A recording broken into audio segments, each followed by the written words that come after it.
한영의 이강 팀장입니다. 네. 최근 들어서 자연 관련 공시에 대한 기업들의 관심이 높아지고 있는 것 같습니다. 오늘은 자연 관련 공시의 주요 내용과 재무 영향 분석을 주제로 자연 자본 관리 필요성, 자연 관련 공시 프레임워크, 자연 관련 공시 대응 방안과 자연 관련 재무 영향 평가에 대해서 설명드릴 수 있도록 하겠습니다. 사실 저희가 자연 자본 그리고 생물 다양성의 이렇게 중요성을 인식하는 측면은 이런 자연 자본과 생물 다양성이 기업, 경제, 사회의 가치와 편익을 제공해 주기 때문일 것입니다. 또 자연 자본은 뭐 해양이 있을 수도 있고요. 뭐 담수와 뭐 대기 등 다양하게 존재하는데요. 기업들은 이러한 자연 자본 요소를 이용하는 과정에서 의존성을 갖게 되고요. 특히 생물 다양성은 이러한 자연 자본을 생산적이고 회복 탄력적이며 변화에 적응할 수 있도록 도와주는 역할을 수행하게 됩니다. 그리고 이 자연자본과 생물 다양성은 생태계 서비스와 비생물학적 서비스를 통해 사회에 궁극적으로 가치를 창출해 주게 되고요. 반대로 기업들의 활동이 이러한 자연들의 부정적인 영향을 미칠 때 이는 결국 기업들에 있어서 리스크로 작용하게 될 것입니다. 예를 들어 뭐 산림의 경우에는 이 산림이 홍수 조절의 역할을 할 수 있고요. 이런 홍수 조절 역할을 할 때 기업들은 사업장 피해를 감소시킬 수 있고 궁극적으로 가치를 가져갈 수 있습니다. 사실 생각보다 이 자연과 관련돼서 경제가 굉장히 밀접하게 의존하고 있습니다. 세계 경제 포럼에 따르면 글로벌 GDP의 약 50%를 자연에 의존하고 있다고 하고요. 특히 건설이나 농업 등의 많은 의존성을 지니고 있다고 보고하고 있습니다. 또한 캠브리지의 연구 보고서에 따르면 생물 다양성 손실 시나리오 분석 시 전 세계 국가의 20%가 이러한 생태계 붕괴에 의한 경제 파산 위험에 직면한다고 합니다. 이러한 위기는 미래에도 이어질 것으로 예상이 되는데요. WEF의 글로벌 리스크 리포트 2024년 결과에 따르면 생물 다양성 손실, 생태계 붕괴의 리스크가 글로벌 리스크의 3위로 꼽혔습니다. 또한 이러한 인식은 미래 세대에서 좀 더 강하게 나타나고 있는 것 같습니다. 이러한 시장 상황 안에서 기업들의 자연 자본에 대한 관리 필요성도 증가하고 있는데요. 저는 크게 이러한 관리의 필요성을 세 개의 측면에서 바라봤습니다. 먼저 규제 준수의 측면에서 아까 사무총장님께서 잠깐 언급 주신 ESRS에서도 이 생물 다양성 이슈가 주요 공시 이슈 중에 하나로 포함되어 있고요. 또 IFRS의 지속 가능성 공시 기준 중에 기후 공시 다음 주제로 생물 다양성, 생태계 및 생태계 서비스가 다음 주제로 연구가 되고 있습니다. 또한 많은 기업들이 대응을 하고 계시는 ESG 평가에서도 이러한 생물 다양성, 자연 자본에 대한 평가 비중이 높아지고 있는데요. KCGS나 S&P CSA, MSCI 등에서 생물 다양성 이슈가 계속해서 강조되고 있는 상황인 것 같습니다. 또 올해 들어서는 이 CDP라는 기후 그리고 기존엔 포레스트 그리고 워터 세큐리티에 대한 세 가지 이슈에 대한 평가를 진행하고 있던 평가에서 바이오 다이버시티가 새로운 이슈로 별도로 평가되도록 개정이 되었고요. 이러한 부분들을 봤을 때 대외적으로 ESG 평가를 함에 있어서도 생물 다양성 그리고 자연 자본이 굉장히 중요해지고 있다라고 말씀드릴 수 있을 것 같습니다. 마지막으로는 공급망 요구 관련 사항인데요. 일부 업종 같은 경우에는 고객사로부터 직접적으로 생물 다양성 영향을 식별하고 개선할 것을 요구받고 있고요. 또 금융권에서 역시 바이오 다이버시티 파이낸스의 확대에 대한 필요성을 계속해서 인식하고 있는 상황입니다. 그럼 이런 상황 하에서 주요 자연 관련 공시 프레임워크에 대해서 좀 살펴보겠습니다. 다양하게 이런 자연 관련 공시 프레임워크가 존재하는데요. 이런 자연 관련 공시 프레임워크는 기존에 비교적 잘 정착된 기후 관련 공시 프레임워크와 비교해서 좀 더 쉽게 이해할 수 있을 것 같습니다. 먼저 재무 및 회계 관점에서 만들어진 기준은 많이 알고 계시는 TNFD 그리고 CDSB의 생물 다양성 가이드라인 그리고 피버프라는 기준이 있고요. 이와 비교해서 또 기후 관련 공시 프레임워크는 TCFD, CDSB의 기후 그리고 피카프가 존재합니다. 대평가 관점에서는 앞서 설명드렸던 CDP가 좀 대표적일 것 같고요. 또한 탄소 중립과 관련된 목표 수립을 할 때 저희 많이들 SBTI 기준을 많이 차용을 하게 됩니다. 이와 유사하게 이 자연자본 그리고 생물 다양성 부분에서는 과학기반 목표 네트워크라는 SBTN의 이니셔티브를 저희가 활용할 수 있고요. 또 기존의 EU 지속가능성 공시 기준이나 아니면 GRI 등에서 이러한 생물 다양성, 자연자본에 대한 이슈들이 내재화되고 있는 상황인 것 같습니다. 각각의 공시 프레임워크는 유사하지만 또 다른 특성을 가지고 있습니다. TNFD는 조금 더 재무적 관점에서 평가가 이루어지는 것 같고요. 그리고 자연 관련 위험 및 기회, 관리 및 보고를 위한 프레임워크를 제공하는 데 목적을 가지고 있습니다.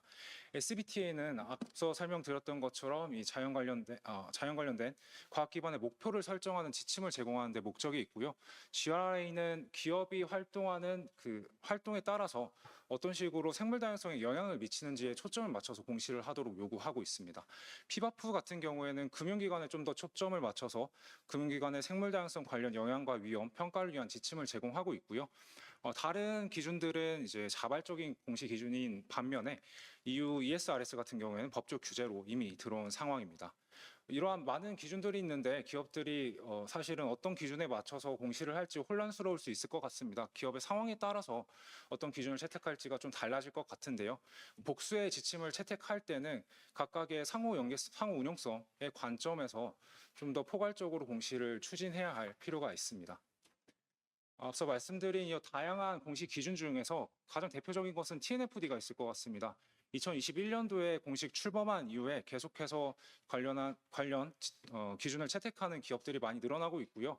올해 6월 기준으로 416개의 기업들이 2025년까지 TNFD 기반의 공시를 하겠다라고 선언을 한 상태고 계속해서 그러한 기업들이 늘어나고 있는 상황인 것 같습니다. 이 TNFD는 이미 익숙하실 TCFD와 비교해서 좀 쉽게 이해할 수 있을 것 같습니다. TCFD와 마찬가지로 지배구조, 전략, 위험 및 영향관리, 지표 및 목표로 4대 필러로 구축이 되어 있고요. 다만 이 TNFD의 경우에는 전체 가치 사슬로 확장된 관점에서 자연자본의 의존성 및 영향을 식별하는 부분이 좀 차이점이 있는 것 같고요. 또 하나의 부분은 전 세계적으로 통용되는 기후 관련 지표와 달리 지역 특수성을 요구한다는 점입니다. 그래서 좀 더 구체적으로 살펴보면 지배구조 부분에서는 원주민이나 지역사회 이해관계자와의 관련된 참여 부분을 공시를 해야 되고요. 전략 부분에서는 의존성 및 영향에 대한 식별을 조금 더 추가가 돼야 되는 부분들이 있습니다. 그리고 위험 및 영향관리 부분에서는 가치 사슬 전반에서의 자연 관련 의존성과 영향, 위험 및 기회를 식별하기 위한 평가, 그리고 우선순위화를 위한 프로세스를 공시를 해야 합니다. 네. 짧게 주요 공시 기준들에 대해서 살펴봤고요. 그렇다면 이런 다양한 공시 기준 중에 어떤 부분들을 채택을 해서 저희가 대응을 해야 되냐라고 물어봤을 때 지금 현재 시장에서 가장 좀 폭넓게 사용되는 방법론은 TNFD의 립 접근법인 것 같습니다. 이 립 접근법을 통해서 기업은 자연 관련 의존성과 영향, 위험과 기회를 평가할 수 있고요. 이를 통해서 TNFD 기반의 공시 콘텐츠를 마련할 수 있습니다. 립 접근법의 가장 첫 번째 단계는 스코핑입니다. 이 스코핑 단계의 첫 번째는 작업 가설을 생성을 해서 우리가 가지고 있는 가치 사슬이나 활동들 중에서 어떤 부분들이 자연 관련 의존성이나 영향, 위험 및 기회가 발생할 수 있는 가능성이 높은지를 식별을 해야 되고요. 그 이후에는 우리 기업, 조직이 가지고 있는 역량이나 기술, 그리고 활용 가능한 데이터들을 고려를 해서 이번 평가의 목표가 무엇인지, 그리고 이 평가에 얼마만큼의 자원을 배분할 것인지를 결정해야 합니다. 이후에는 저희가 생태학적으로 민감한 자연과의 접점을 식별을 해야 되고요. 식별된 그 접점에 대해서 얼마만큼의 의존성 영향 요인들이 있는지를 평가를 하고 이 의존성 및 영향으로부터 발생할 수 있는 위험과 기회를 식별해야 합니다. 이후에 이 위험과 기회를 대응하거나 혹은 활용하기 위한 전략을 마련해야 되고요. 최종적으로 얼마만큼 공시를 할 건지 결정해야 되는 과정이 진행됩니다. 이 전반적인 과정에서 TNFD에서 강조하는 부분은 이 자본이 다양한 이해관계자들과 관련이 되어 있다 보니까 토착민이나 지역 관련 이해관계자의 참여를 굉장히 중요시하게 강조하고 있고요. 또 우리가 잠재적인 영향이나 위험, 기회 요인들을 식별하는 데 있어서 시나리오를 활용하도록 권고하고 있습니다. 각각의 단계별로 조금 더 상세하게 살펴보도록 하겠습니다.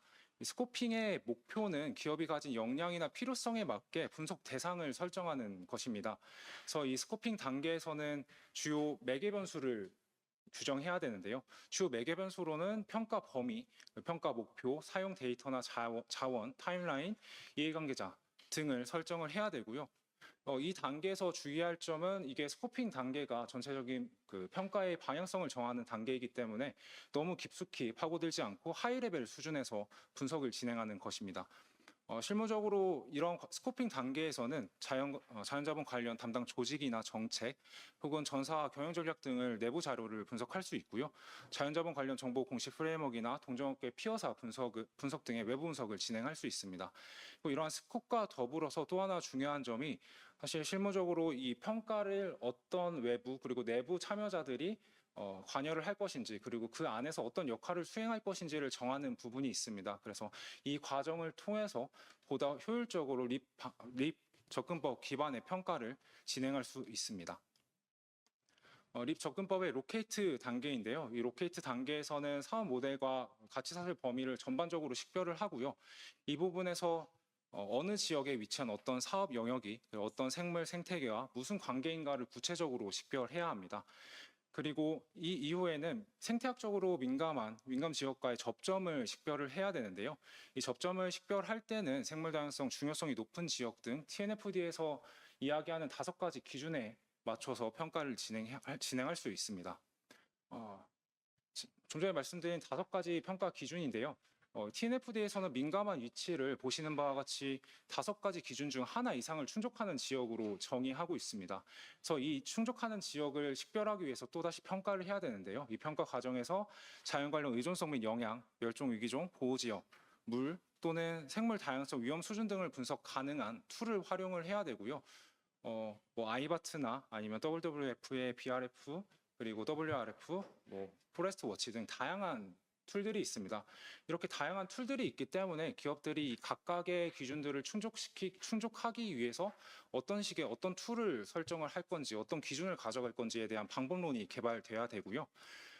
그리고 지금 말씀드린 이 툴들은 대부분 로케이션 기반으로 평가가 됩니다. 그래서 로케이션 기반으로 평가한 평가 결과를 기업들이 그대로 가져가는 것은 이슈가 있을 수 있습니다. 충분히 그 기업이 가지고 있는 그 공정이나 비즈니스 특성 등을 반영할 수 없게 되는데요. 이러한 부분들을 좀 보완하기 위해서 소재 지역이라든지 비즈니스 특성 등을 추가적으로 고려할 수 있을 것입니다. 다음으로 이벨류에이트 부분에 대해서 설명드리겠습니다.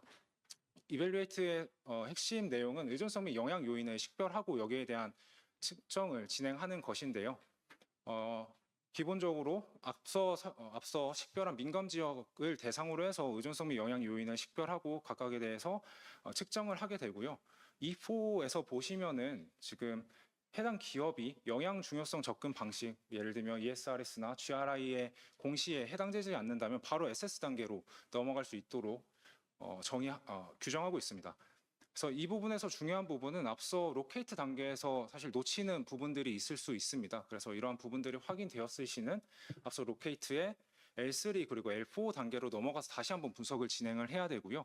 그리고 이 단계부터 이제 내부 전문가를 포함해서 실현 가능한 평가 목표를 설정하고 계속해서 그 방법론을 디벨롭해 나가는 부분이 필요합니다.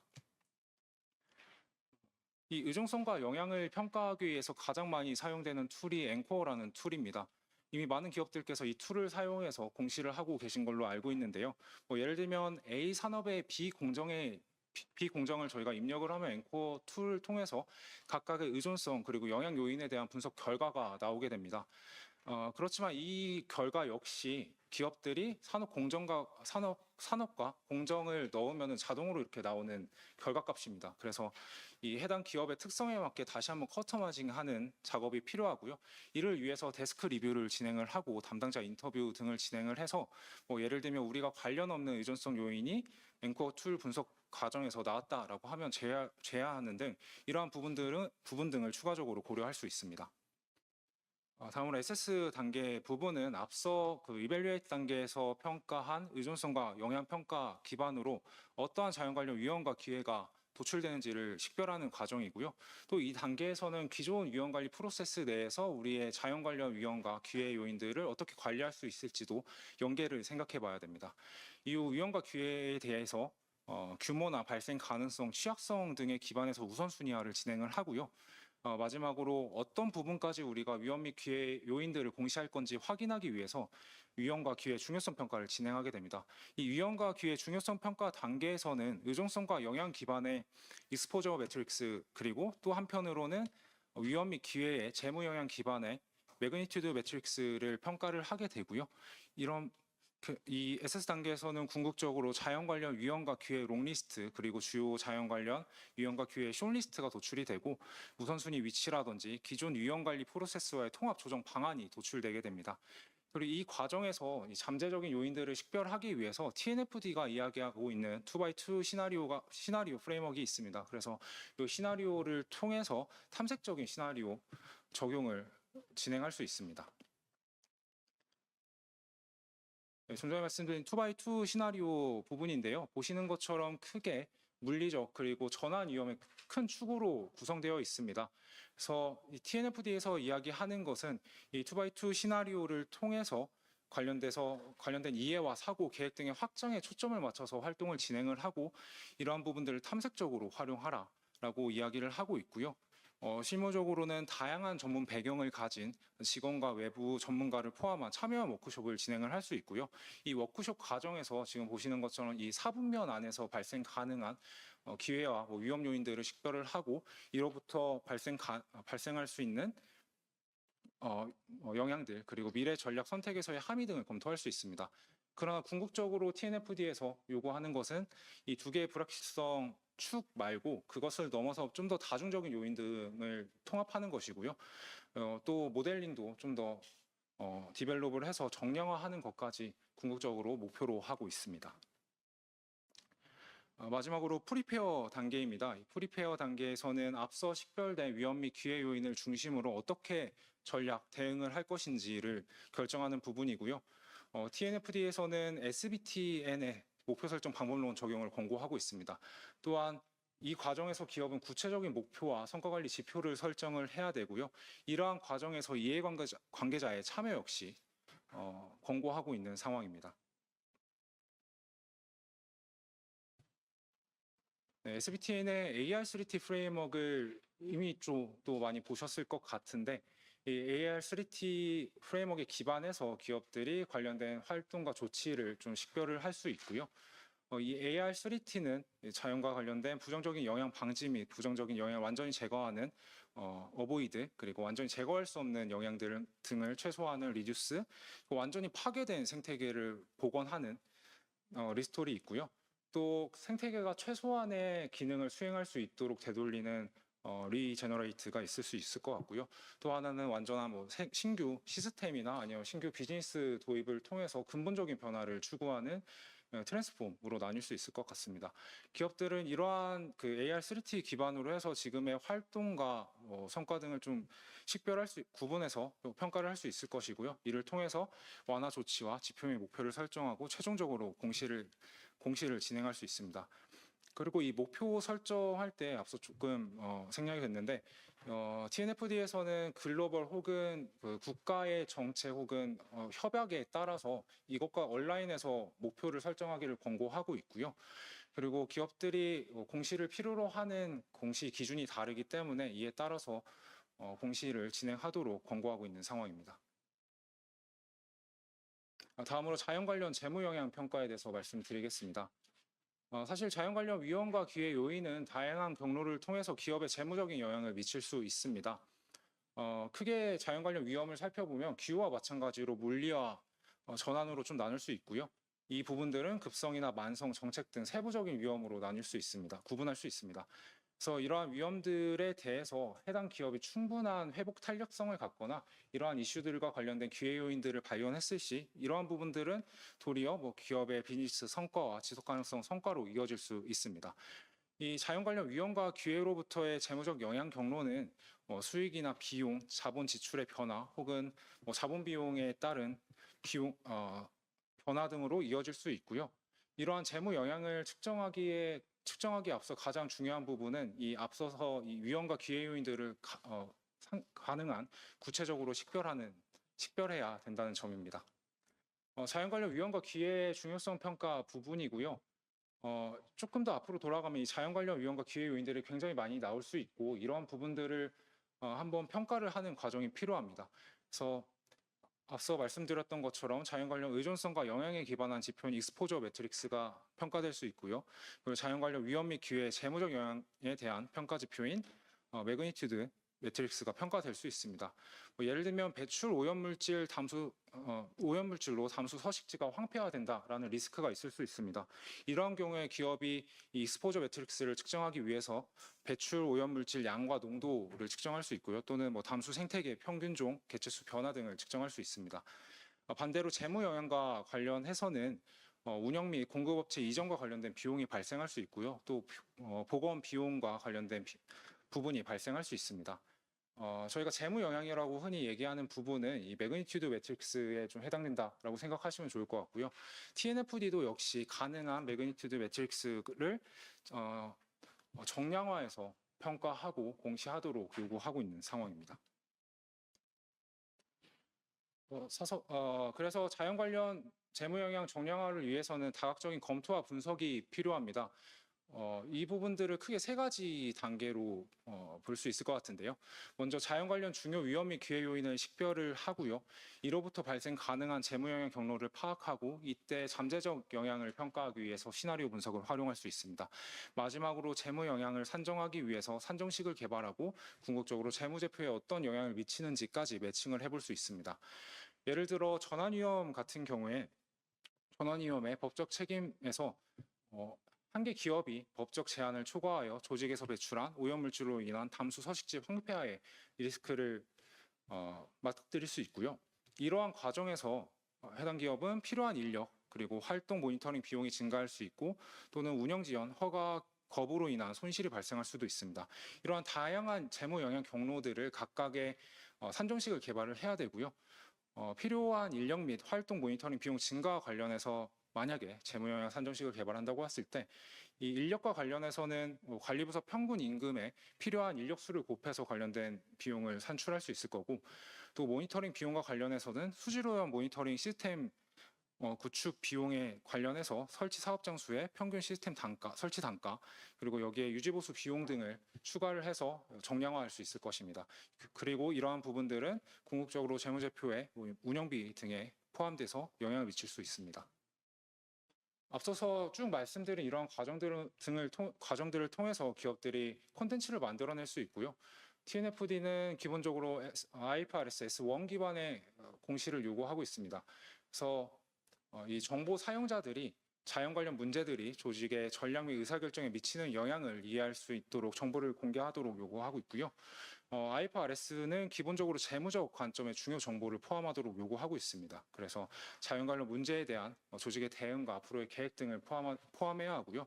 또 TNFD에서는 여기에 추가적으로 관련된 중요성 적용이라든지 공시 범위 그리고 자연 관련 문제의 위치 등에 대한 추가적인 공시 요구를 하고 있습니다.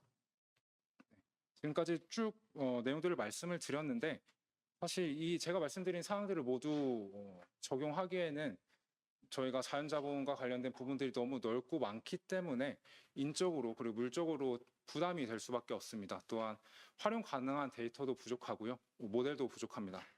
그리고 금융과 투자와 관련된 부분도 제한적입니다.